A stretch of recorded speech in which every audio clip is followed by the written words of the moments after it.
Olá, telespectadores, bem-vindo ao Mentalcast. Eu sou a Sara. Eu sou a Luísa. E eu sou a Sofia.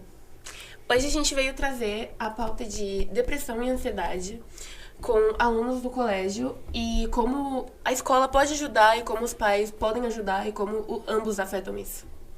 E hoje também nós trouxemos nossa convidada especial, Paulinha, que ela é psicóloga do Colégio Certas.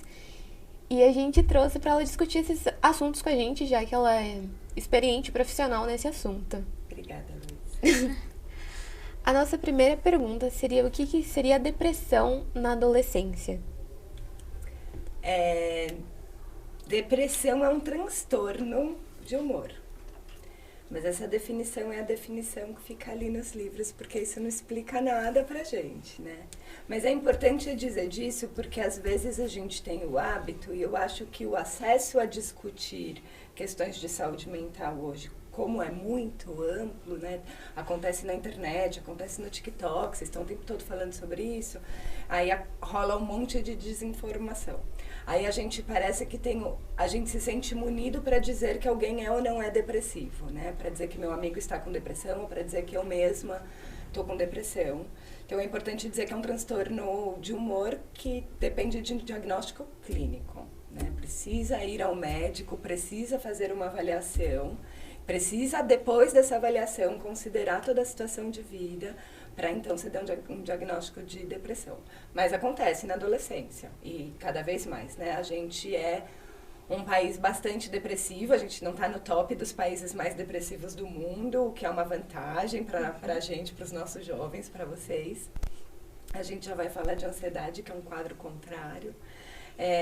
Mas ainda assim acontece com alguma alta prevalência, se eu não me engano, de 12%, que é altíssimo, é um monte de adolescente. Eu não tenho certeza desse dado, enquanto a gente estiver conversando eu posso confirmar esse dado, mas é uma prevalência alta e o pós-pandemia trouxe outras questões importantes de saúde mental e um aumento impressionante nos casos de depressão na adolescência.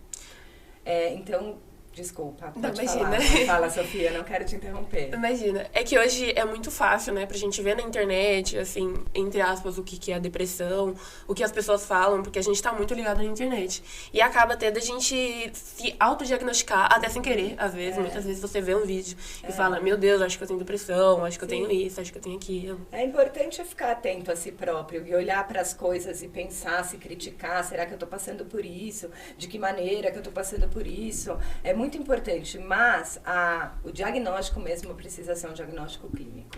E o tratamento é um tratamento clínico também, né? É claro que amigo ajuda muito, ter rede é maravilhoso, ter gente que gosta da gente, rodeando a gente, dizendo como a gente é incrível, é fundamental para depressivos ou não, mas para depressivos especialmente, ainda assim a gente não pode encarar essas informações que a gente recebe na internet de maneira leviana, porque de fato até quando você olha o DSM, que é o Manual de Saúde Mental aí que o planeta inteiro utiliza como referência de saúde mental, até quando você dá uma olhada nos critérios de classificação de depressão, é muito difícil que você não leia aquilo e não se identifique, não fale, caraca, eu tenho depressão.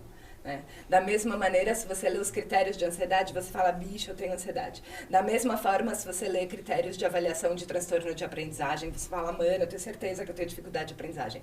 Porque é muito fácil se identificar com esses sintomas. Todo mundo vive um momento de desamparo. Todo mundo vive momentos de desesperança. Todo mundo vive momentos de tristeza profunda, né? A qualidade do ser humano, ela é justamente de não ser qualitativa, mas sim quantitativa. O que eu quero dizer com isso eu posso ser e consigo ser como ser humano, né? Eu consigo viver momentos mais depressivos, mais ansiosos, mais maníacos, mais isolados, e consigo viver todos esses momentos de maneira saudável, tranquila, né? E passar por isso. Mas eu ainda não consegui responder para vocês, porque a minha cara, devagar, eu não consegui responder para vocês o que é depressão, né? Mas depressão tem a ver com humor, como eu disse para vocês, é um transtorno de humor. E se tem a ver com humor, tem a ver com estado de espírito, aquilo que a gente chama de estado de espírito, de ânimo. Do ponto de vista do transtorno depressivo, esse estado de espírito ele é deprimido. Então é um sentimento, mais do que tristeza, a gente associa muito depressão com tristeza, mas nem sempre tristeza está no quadro depressivo. Muitas vezes está no quadro depressivo, mas nem sempre. Mais frequentemente é um sentimento de desesperança. Para que fazer as coisas? Não vai dar em nada, né? Uma desesperança. Todo mundo aqui já viveu esse sentimento, né? Tenho certeza que todo mundo aqui já viveu. Tem a ver também com um sentimento de inadequação, de inabilidade. Eu não vou conseguir, eu não sou tão bom, né? Então, uma autoestima muito fragilizada. Quem aqui não vive situações de autoestima fragilizada? Eu, todo dia, levanto né?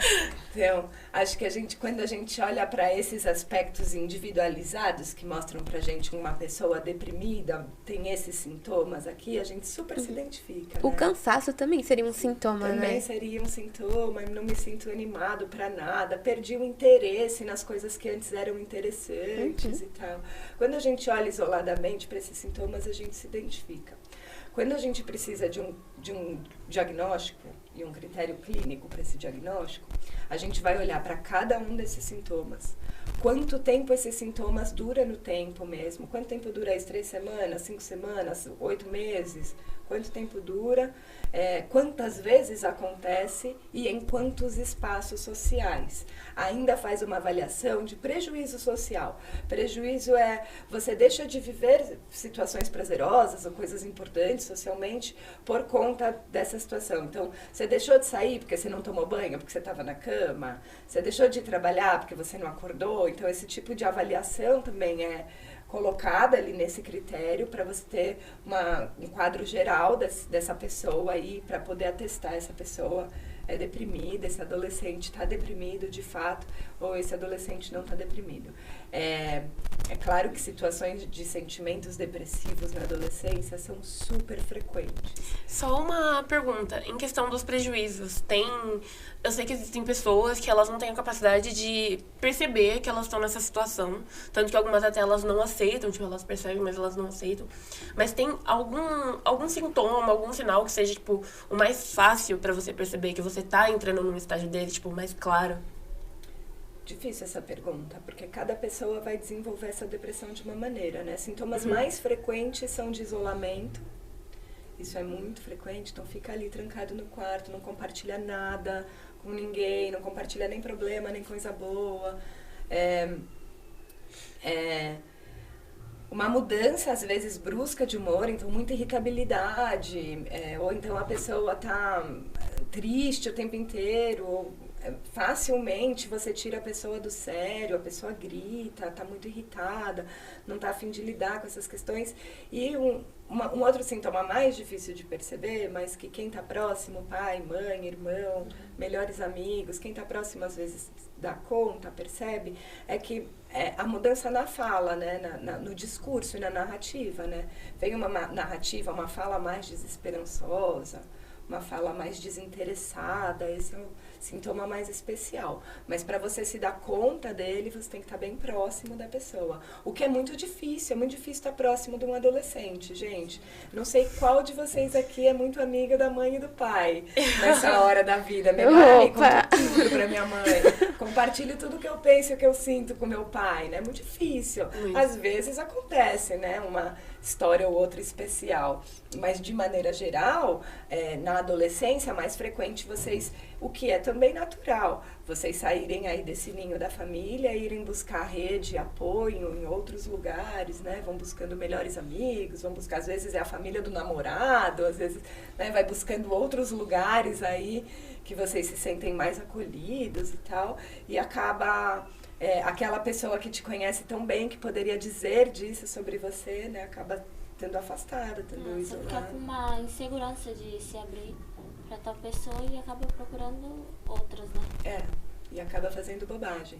Porque vocês procuram, normalmente, pelo menos na minha experiência, eu trabalho com adolescente há muitos e muitos, muitos anos. Acho que eu posso dizer, vocês procuram orientação ou procuram conselho de pessoas, às vezes, da idade de vocês, né? Amigos, ou gente que não está bem qualificado para dar esses conselhos, né? E aí... É porque eu acho que é mais um sentimento de você meio que se sentir confortável ou saber que a pessoa está na mesma situação, ou entender que ela está na mesma situação. Então, eu acho que fica mais na cabeça do adolescente de achar que essa pessoa vai estar, tipo, mais próxima de você do que um adulto. Isso é fundamental o que você está falando, porque é muito óbvio e natural na adolescência vocês buscarem grupos sociais com os quais vocês se identifiquem. Sim. Então é muito mais fácil você falar com quem está vivendo a mesma situação que você, né? E aí seja qual for, essa é a desmotivação, que pode ter gerado, sei lá, porque a amiga brigou, porque o namorado largou, né? Ou qualquer coisa que toma uma proporção muito grande. Tem uma outra questão muito importante na adolescência, que é o cérebro de vocês, né? Que não está pronto. E não vai ficar pronto ainda por muitos e muitos anos, né? Alguns neurologistas dizem que por volta dos 24 aí que a gente finaliza o córtex frontal, o córtex frontal que é responsável pelo meu planejamento, pela minha análise de risco, pela condição que eu tenho de fazer uma análise crítica das situações, vai ficar pronto lá com 24 anos. Tem neurologista que fala que vai ficar pronto perto dos 29. Então, caramba! Ainda, nem a neurociência definiu isso, ainda é muito tempo, falta muito tempo ainda para vocês poderem tomar uma decisão criteriosa na vida de vocês, né, avaliando critérios reais, assim, né, e não só pautado na emoção adolescente. Então, isso é uma outra questão muito importante. De que maneira o cérebro imaturo de vocês, eu não estou chamando nenhuma de vocês de imatura. Eu fiz 24 anos ontem, brincadeira. Ainda falta muito tempo para o cérebro imaturo de vocês perceber situações de maneira coerente. Por isso que qualquer coisa que aconteça na adolescência é muito importante, porque a proporção que toma é muito grande.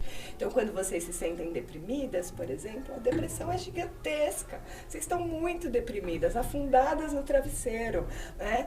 Sem querer falar com ninguém, completamente isoladas, e é real oficial. De que maneira isso afeta o resto da vida de vocês, do ponto de vista químico cerebral e do ponto de vista psicológico, é muito importante estar atento a isso. Uhum. Em relação ao adolescente não querer se abrir com uma pessoa assim mais velha e tudo mais, eu sinto muito isso, porque parece que dá uma sensação de tipo, como uma figura de autoridade, uma pessoa mais velha na sua vida, parece que ela não vai saber te instruir no caminho certo. Por isso que fica muito mais fácil conversar com um amigo, mas é foda isso, porque um amigo não vai saber te aconselhar de um jeito certo. Às vezes pode até te levar para um mau caminho por causa de um conselho ruim. Pode. Então fica muito foda isso. Já vi coisa muito ruim acontecer, Luísa, porque a pessoa foi se orientando em paradas muito difíceis, assim, com adolescentes, com crianças, na verdade. Porque coisas ruins aconteceram. Essa referência que eu tô tendo é de uma história de um garoto de 12 anos. E durante um ano ele foi se orientando só com os amigos, mas ele estava buscando ajuda, ele estava buscando esses amigos, e esses amigos estavam dando com o maior amor do mundo essa ajuda, mas que era alguma coisa do tipo, continua escondendo dos seus pais isso, porque você vai ficar de castigo, saca? E na verdade era uma parada super séria que ele precisava, que os pais soubessem e atuassem imediatamente, mas no final deu tudo certo, tá tudo bem com todo mundo envolvido e tal. Mas esse tipo de risco que vocês correm, saca? Uhum. Eu entendo que adulto às vezes é chato. Eu, quando era adolescente, achava adulto chato, e hoje adulto eu acho adulto chato também. Então, eu entendo que adulto às vezes é chato, assim, mas algum adulto vai poder te ouvir, né? Se não é sua mãe, se não é seu pai, aquela tia querida, aquela madrinha amada, sim, aquela pessoa na escola que é uma referência, né? Quando você está vivendo um problema de verdade, você precisa buscar uma orientação de verdade, né? Que eu adoro todos vocês e acho vocês muito potentes, mas acredito que não está aqui ainda, né? A não ser que a gente bote a cabeça todo mundo para pensar junto. Sim. Aí a gente produz. Ainda assim, uma coisa muito importante sobre depressão, quando a gente está falando de depressão clínica, isso é muito, muito importante. Quero falar para vocês. Não é igual uma gripe que dura de 7 a 10 dias, vai embora e passa.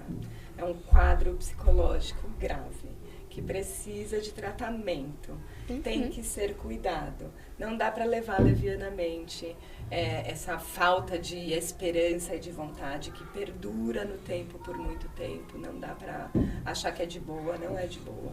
Tem que cuidar, tem que pedir ajuda, tem que falar socorro para alguém. Sim.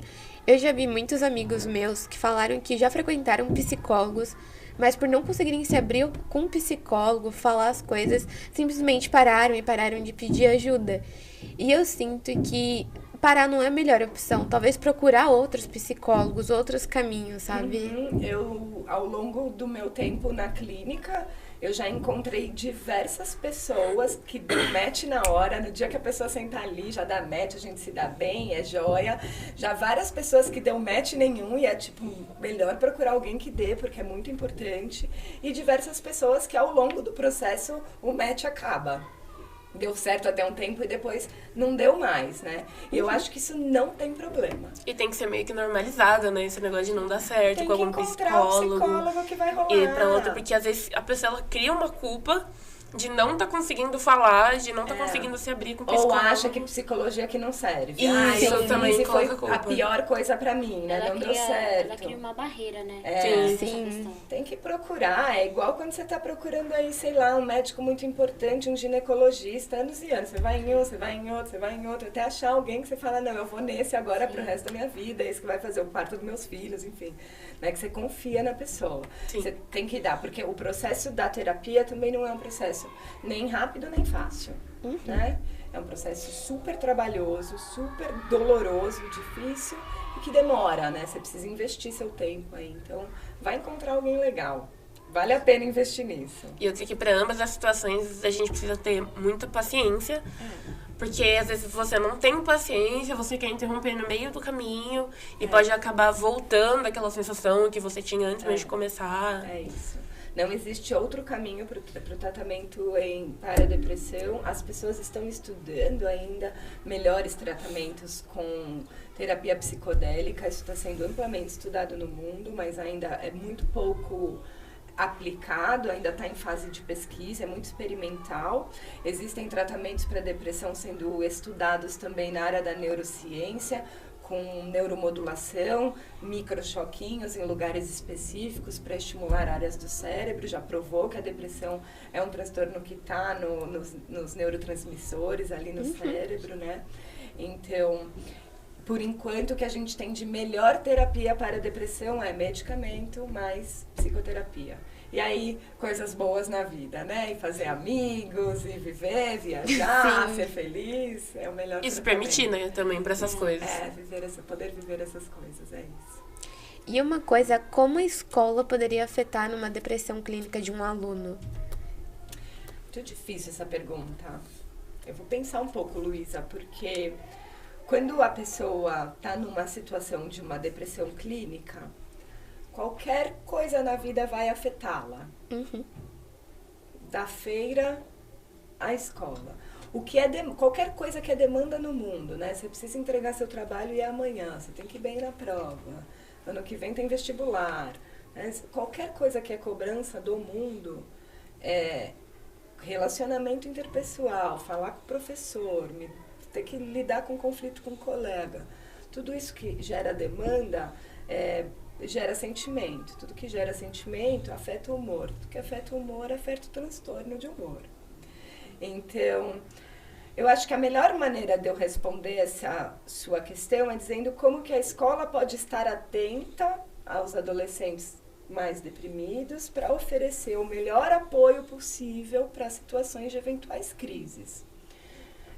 Eu acho que, primeiro, a compreensão de duas coisas ao mesmo tempo, de que aquela pessoa precisa de cuidado, apoio e acolhimento, e de que o mundo e a escola têm demandas e têm cobranças. Como é que a gente casa essas duas realidades, que nenhuma delas dá para jogar fora, né? A escola não vai esperar, ano que vem tem mais, mas é de novo no mesmo ano, né? Então, como que a gente concilia essas duas coisas? A gente precisa de uma parceria muito grande. A gente precisa da parceria do estudante, desse estudante que está nesse momento, para esse estudante poder ser muito sincero e honesto e falar, olha, estou nessa situação, preciso desse apoio. Porque quem está numa situação vulnerável é a pessoa que vai poder dizer o que ela precisa, né?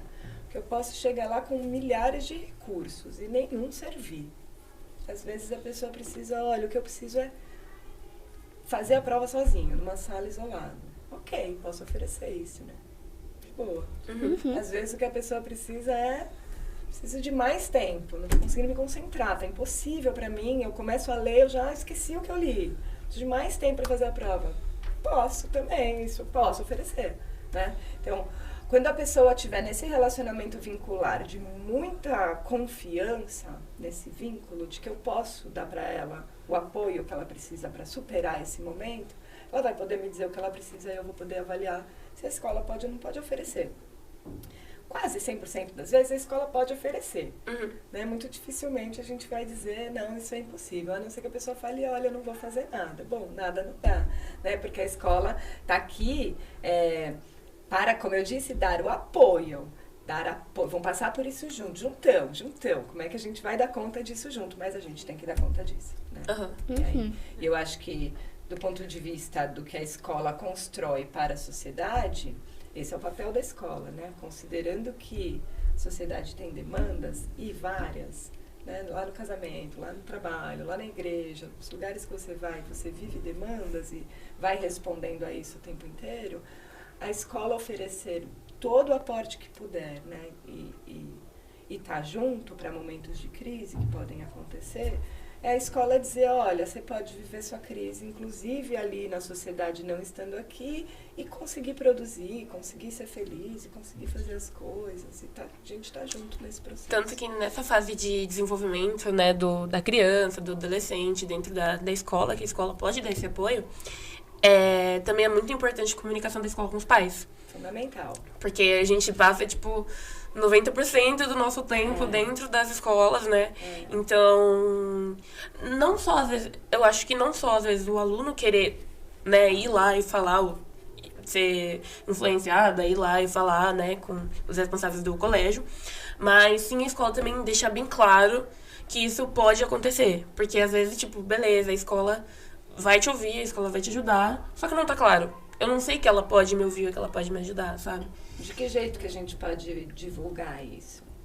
Eu acho que isso que a gente tá fazendo agora, eu acho que já é uma forma.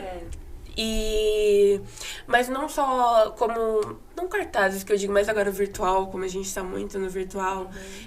Posts, stories, coisas relacionadas em, a escola tá aqui pra te dar o apoio. A gente tem tal profissional na área, tem ali em tal lugar, em tal sala, sabe?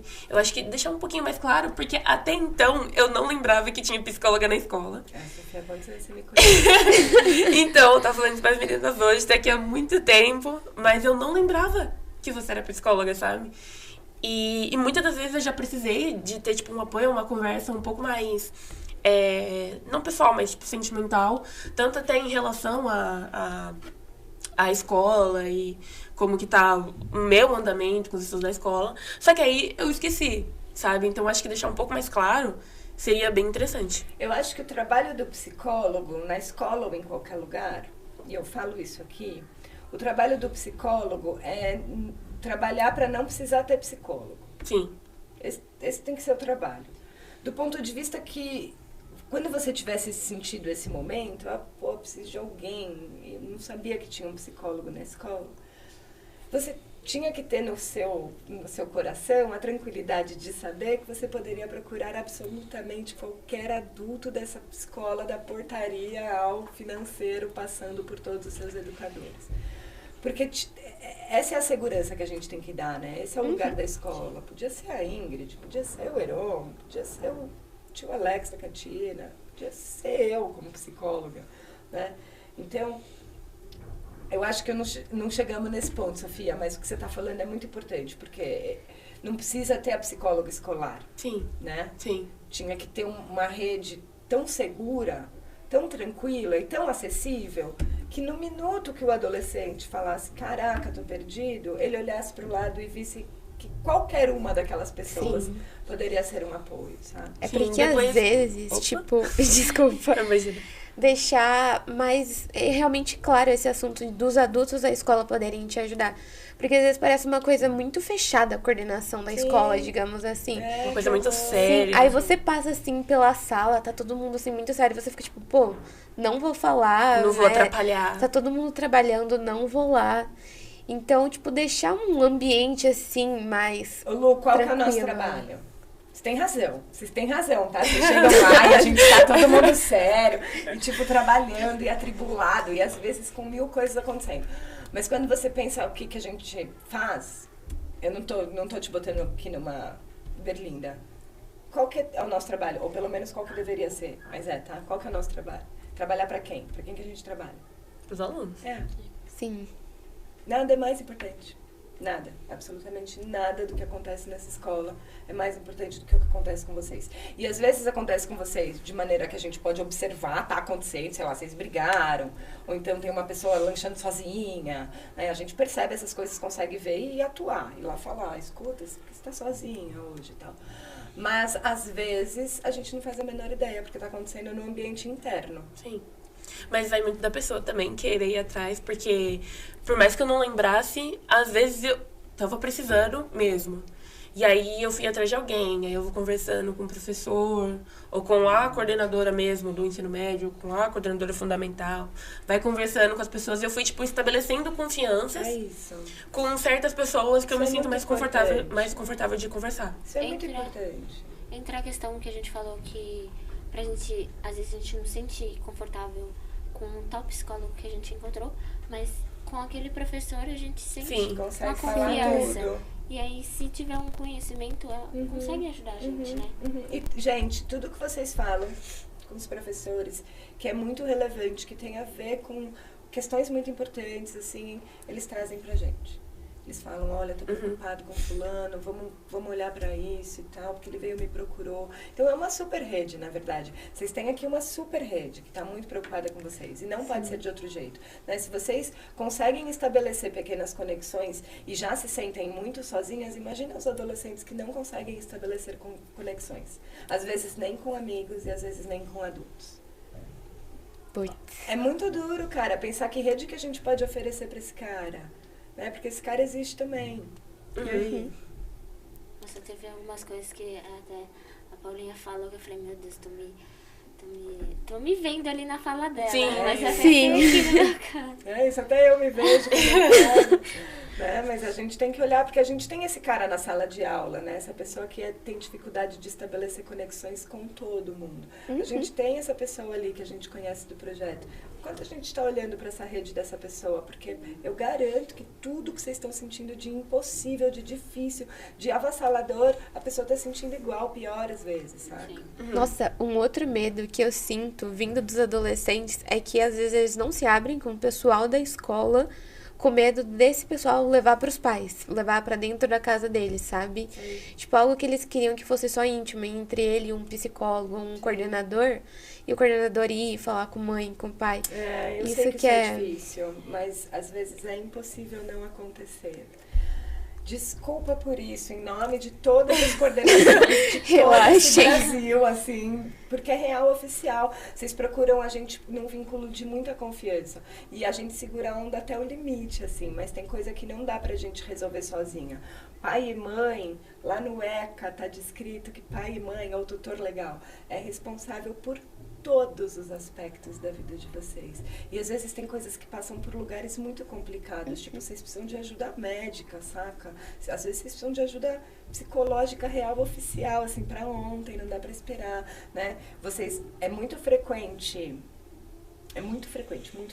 alguém me procurar na escola, muito frequente, fazendo uma ameaça de suicídio. E mesmo eu dizendo pra pessoa, eu levo super a sério. Porque, olha, gente, eu levo super a sério. Se eu não consigo avisar a família que a pessoa está em risco de ameaça suicídio, eu ligo para a polícia, eu dou o endereço, eu levo a sério.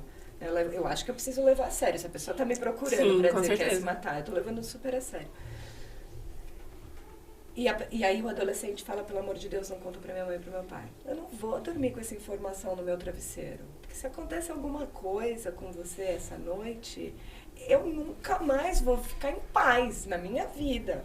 Eu não posso me responsabilizar por alguns aspectos da vida de vocês. A gente segura a onda de algumas coisas, né? Do tipo, é melhor a gente conversar com seus pais sobre isso. Vamos pensando nisso durante um tempo. Olha, passou 2 semanas, você conseguiu falar alguma coisa, a gente vai dando recurso para a pessoa conseguir falar. Mas se a pessoa não consegue falar, a gente chama mesmo. Mas não é para sacanear. não é para fazer fofoca. A gente faz uma avaliação muito crítica desse risco, muito crítica, porque pra gente esse vínculo, vocês procurarem a gente para falar de coisas que são tão pessoais e íntimas, esse vínculo, ele é, além de muito frágil, ele é muito precioso. A gente ama, a gente adora, a gente sente um alívio, que vocês não estão procurando ninguém para falar bobagem, vocês estão procurando a gente para falar de coisa importante. É muito precioso, mas é frágil. A gente sabe que a gente coloca em risco esse vínculo quando a gente chama os pais. Por isso é uma avaliação muito criteriosa. Quando a gente chama os pais, a gente realmente não tem como segurar a onda desse segredo aí, vou botar entre aspas esse segredo, essa coisa adolescente que vocês queriam guardar. Porque a gente avaliou que poderia colocar você em risco. E o risco, às vezes, é de integridade física. Estou querendo me matar, eu me cortei, coisas assim. Mas, às vezes, o risco é de uma integridade psíquica.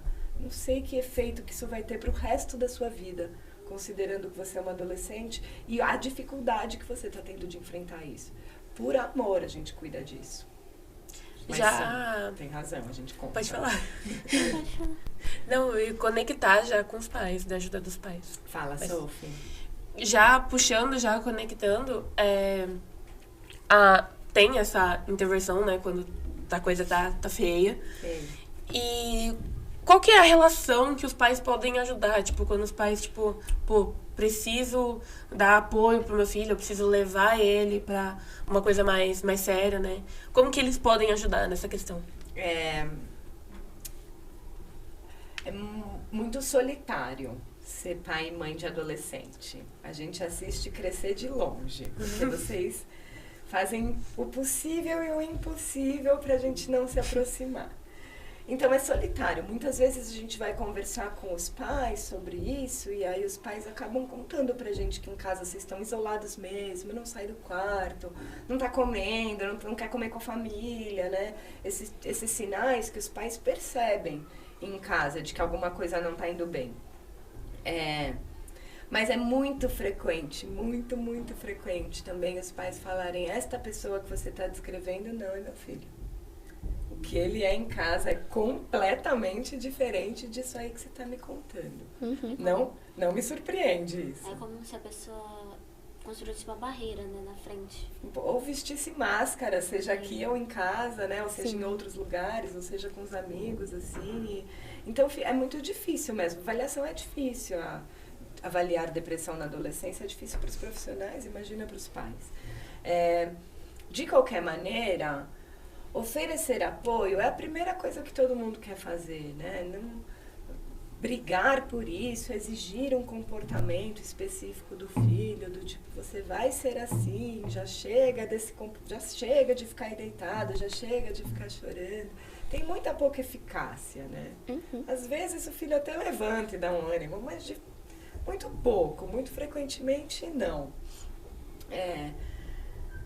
O que mais vai funcionar, de fato, é estar disponível, né? Olha, tô aqui, vamos lá, vamos junto, vamos... E promover essa conexão. Precisa também que essa adolescente esteja disposto a esse vínculo, né? Sim. Fale, beleza, vamos aí, porque não é fácil esse vínculo. E precisa trabalhar, né? A gente sabe que para se relacionar nesse mundo, a gente tem que trabalhar muito. E a gente já deixou de ser bebezinho encantador para nossa mamãe já faz muito tempo, né?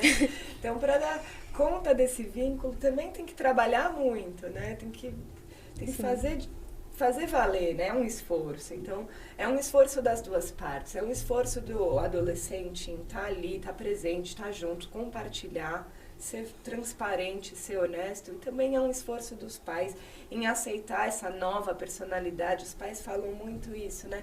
Ele era uma coisa ontem e hoje completamente diferente. Era uma menina tão feliz, agora vive no quarto. Era um menino tão cheio de amigos e agora só está no videogame. Como se a pessoa tivesse completamente mudado.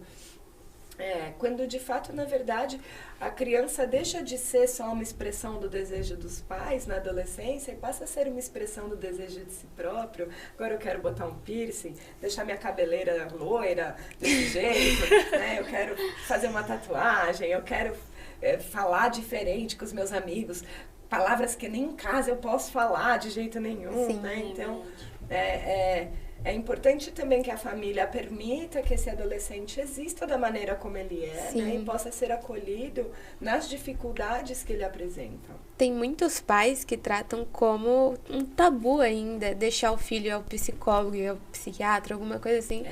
Porque dizem que, tipo, sei lá, é coisa de louco, sabe? Muito. Então ainda tem essa barreira que o pai cria em relação ao filho, afeta muito. E tem muita fala de que é bobagem. Sim, bobagem. que é frescura. É frescura, é drama, é bobagem, você não tem problema nenhum. Né? Você tem suas duas pernas, a minha avó falava isso, por isso eu falo com essa... Minha avó falava, você tem suas duas pernas, seus dois braços, você não tem dificuldade nenhuma. Pode levantar daí e fazer tudo que você tem pra fazer, né? E isso desmerecia, às vezes, alguns sentimentos. Eu não preciso das minhas duas pernas e meus dois braços pra deprimir, porque eu briguei com a minha amiga, né? Eu vou deprimir independente das minhas pernas ou dos meus braços. De fato, eu tenho duas pernas e dois braços funcionais, minha avó tinha razão, mas... Né, não afeta o que eu estou vivendo, a minha experiência e como eu vou internalizando essas experiências e ligando a experiências antigas e a expectativa de novas experiências para descobrir, afinal, quem eu sou no mundo. Isso tá para além das minhas pernas e dos meus braços funcionais. É a questão de que, às vezes, até o adolescente tenta falar com o pai, mas aí entra na questão da religião. Isso, da religião, né? Atravessa também. E acaba Atravessa a criança, a pessoa não quer mais falar. Às porque vezes sabe que vai sempre entrar naquele assunto. É falta de Deus, ou é de oração. Ou precisa ir mais na igreja. Precisa ir mais na igreja, isso também é frequente. É bastante frequente na nossa comunidade. A gente mora num bairro bastante evangélico, né? Muitas famílias evangélicas, muitas igrejas evangélicas. Então, é bastante frequente, sim, essa fala. Eu não saberia como orientar um adolescente que não seja pela via do diálogo, né? É claro que a igreja é muito importante para alguns núcleos familiares, às vezes muito importante para aquele adolescente, aqueles pais. E muitas vezes a igreja tem um papel fundamental de dar um lugar social para a pessoa que é maravilhoso, né? É aquela pessoa que fica com as crianças durante o culto, ou aquela outra pessoa que orienta os casais, né? Tem as amigas da igreja, às vezes a igreja dá um lugar social que é muito importante. Ninguém está desvalorizando a importância da igreja, inclusive no trabalho e no tratamento de ansiedade e de depressão. Não é esse lugar, mas igreja não é terapia, né? Apesar de igreja ser terapêutico, eu concordo que às vezes é terapêutico, vai lá, se sente super melhor, né? Encontra as pessoas e é gostoso e é bem terapêutico, ainda assim não é terapia. Terapia no sentido de uma ciência construída na psicologia, nas psicologias, que são várias teorias psicológicas, me desculpa. Né? E essas técnicas baseadas em evidências, testadas e aprovadas, que são aquilo que funciona e que é incrível no trabalho, de fato, com a depressão. Apesar da igreja ter um grande valor, e eu estou falando isso olhando no olho de vocês, porque é real oficial, assim. A igreja tem um grande valor no trabalho e, às vezes, na orientação das famílias, quando estão lidando com alguma pessoa deprimida, a igreja não substitui terapia. Sim. Ela acompanha a terapia, ela dá sucesso para a pessoa, maravilhoso, mas não é um substituto da psicoterapia. A psicoterapia é uma parada, a igreja é outra parada, a psiquiatria é outra parada e cada um está no seu lugar fazendo a sua parte maravilhosamente bem. E é nisso que a gente tem que pensar. Então, se esse adolescente está enfrentando esta questão, não consigo falar com os meus pais são religiosos, eles não acreditam na terapia, eles acham que é uma questão que a igreja pode me ajudar a resolver, meu conselho é diálogo e mais diálogo e mais diálogo, com muita paciência, e todos os dias, se for preciso, né? Sim. De não deixar de valorizar a igreja, porque tem valor social nessa cultura familiar, com certeza, mas de entender que a psicoterapia tem seu espaço, que não atravessa o da igreja também. Uma coisa não tem a ver com a outra. Eu acho que foi muito legal tudo que a gente trouxe no episódio de hoje, tanto para os adolescentes entenderem como funciona esse meio, como para os pais também verem como podem ajudar. E eu acho que a gente conseguiu abordar tudo o que a gente queria, ou, trazer o de mais importante, assim. Então, Acho que é isso. Queria agradecer o convite. E muito obrigada por você ter vindo. Queria agradecer o espaço de poder falar sobre isso. Pra mim é um prazer muito grande falar sobre isso. Podem convidar mais vezes. Vamos. Obrigada, gente. Obrigada, viu? Acabamos? Acabamos. Podemos...